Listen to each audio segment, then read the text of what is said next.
Rashid meyakinkan anaknya. Apa ayah dan ibu tidak salah dengar, nak? Rashid berkata, tidak ayah, apa yang ayah dan ibu dengar itu benar. Saya ingin menikahi Diva.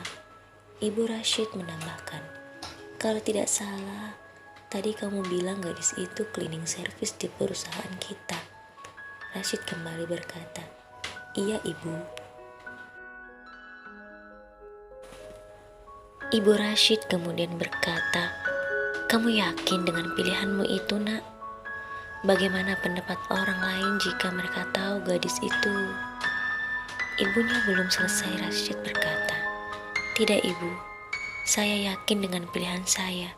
Diva adalah gadis yang baik, meski dia bukan gadis yang berpendidikan ataupun gadis bangsawan. Setelah terdiam, ayah Rashid kemudian berkata, kalau ayah terserah kamu saja, nak. Selama kamu merasa itu adalah pilihan yang terbaik, ayah hanya bisa mendoakan untuk kebahagiaanmu. Selama ini, ayah dan ibumu tidak pernah memaksakan kehendak kepadamu. Kami selalu percaya bahwa kamu tahu yang terbaik untuk hidupmu. Yang menjalaninya kamu sendiri. Tapi untuk masalah ini, ayah tidak tahu bagaimana pendapat ibumu.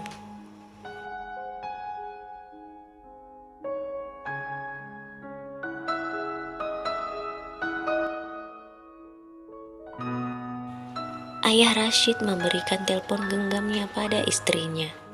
Ibu Rashid berkata, jika gadis itu adalah pilihanmu, maka ibu harus menyiapkan beberapa pertanyaan untuk ibu-ibu pengajian. Rashid tersenyum mendengar perkataan ibunya.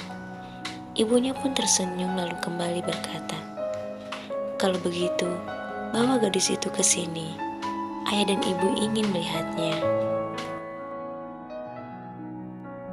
Mendengar ucapan ibunya, Rashid pun kembali tersenyum dan berkata, alhamdulillah, terima kasih ayah, terima kasih ibu. Kalian memang adalah orang tua terbaik di dunia ini. Saya mencintai kalian semua.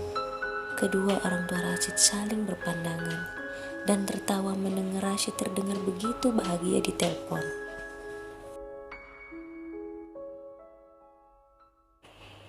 Sementara di rumahnya, Susi bertanya pada Diva, Diva, apakah kamu benar-benar tidak tahu siapa orang yang ingin mencelakaimu? Dengan wajah serius Diva berkata, aku serius Susi, aku udah tahu siapa mereka. Susi kembali bertanya, tapi bagaimana ceritanya tiba-tiba kamu diikat dan...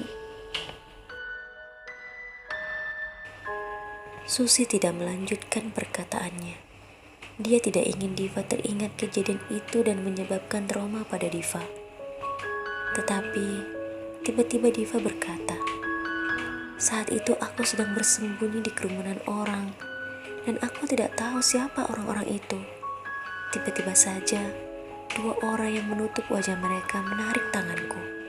Saat aku hendak berteriak dari belakang, sebuah pisau diarahkan padaku. Orang itu berkata, jika berani berteriak atau meronta, maka pisau itu akan menembus jantungku. Diva kemudian melanjutkan ceritanya. Mereka membawaku ke toilet wanita dan menutup wajahku dengan kain. Lalu mereka mengikat kedua tanganku. Setelah itu, perkataan Diva terhenti ketika Susi memeluknya sambil berkata, tidak Diva, jangan katakan lagi. Aku tidak sanggup mendengarnya. Kami semua bersyukur karena kamu selamat. Diva dan Susi saling berpelukan ketika terdengar suara ibu Susi memanggil mereka. Susi, Diva, ayo keluar. Susi masih duduk di samping Diva dan berkata, ada apa bu? Ibu Susi kembali menjawab pertanyaan Susi anaknya. Keluarlah, coba lihat siapa yang datang. Diva dan Susi saling berpandangan mencoba menebak siapa yang dimaksud ibunya.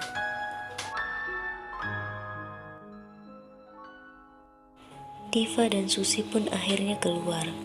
Ekspresi wajah Diva berubah saat melihat Rashid duduk di sofa bersama kedua orang tua Susi dan juga ibunya. Berbeda dengan Diva, Susi justru tersenyum sambil menaikkan kedua alisnya menggoda Diva. Diva berkata kepada Susi dengan pelan, "Apa sih?" Susi berkata, "Ayo sana, temui dia." Melihat Diva dan Susi hanya berdiri di pintu, ibu Diva berkata, "Diva, kemarilah nak. Kenapa hanya berdiri di sana?" Susi yang tidak sabar langsung mendorong tubuh Diva. Hingga mau tidak mau, akhirnya Diva pun melangkah dan duduk di samping ibunya yang tak jauh dari Rashid. Rashid tersenyum pada Diva, namun tidak dibalas oleh Diva. Rashid tahu, saat ini Diva masih kesal padanya. Ibu Diva kemudian berkata kepada Diva, "Diva, Nak Rashid ingin mengajakmu keluar, jadi bersiap-siaplah. Kasihan dia menunggumu dari tadi." Diva berkata, "Tapi Bu..." Diva belum selesai bicara, Ibu Susi menarik tangan Diva dan berkata, "Tidak baik membuat orang menunggu. Susi, bantu Diva bersiap-siap ya."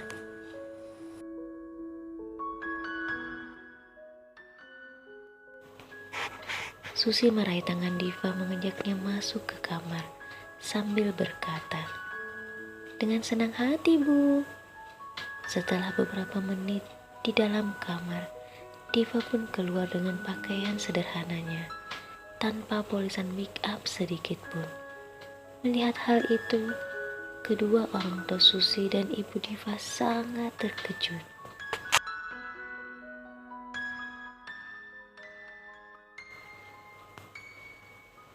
Diva berkata kepada ibunya, "Ini adalah pakaian terbaik Diva, Bu. Pakaian yang diberikan Pak Bos kan sudah robek."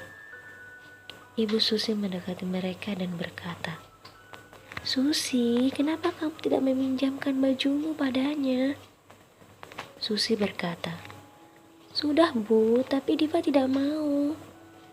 Diva tersenyum dan berkata kepada Ibu Susi dan juga ibunya, "Jika Pak Bos mencintaiku, maka dia harus mencintaiku apa adanya.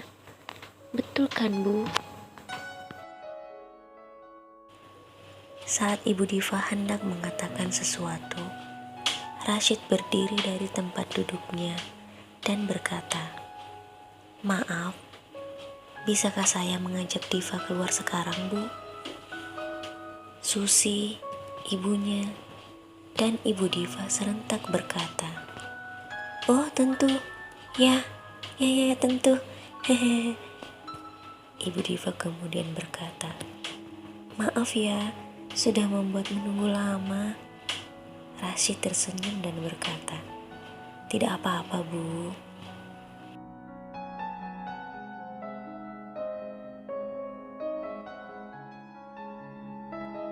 Saat di perjalanan, Rashid terus memandang Diva sambil tersenyum.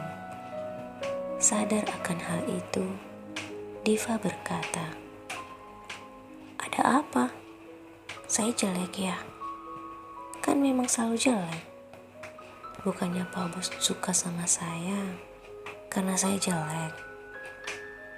Rashid masih tersenyum dan berkata, "Siapa yang bilang jelek? Lagi pula, kalau mau menikahi kamu kan harus menerima apa adanya. Pakai baju begitu dan tanpa make up pun tidak masalah."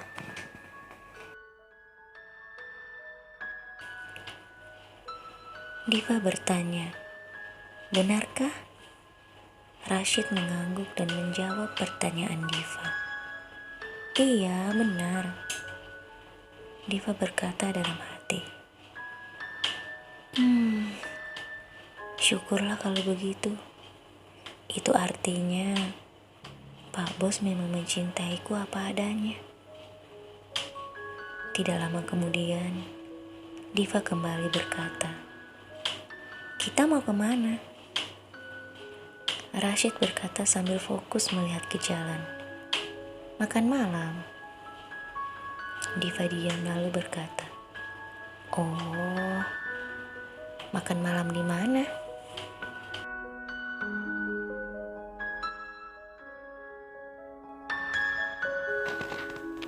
Masih dengan pandangan fokus ke depan, Rashid berkata, "Di rumah orang tuaku." Mendengar perkataan Rashid, Diva sangat terkejut. "Apa?" Rashid melihat Diva dan bertanya, "Ada apa? Kenapa kamu kaget seperti itu?" Diva masih dengan wajahnya yang terlihat sangat kaget berkata, "Kenapa Pak Bos tidak bilang kalau kita mau ke rumah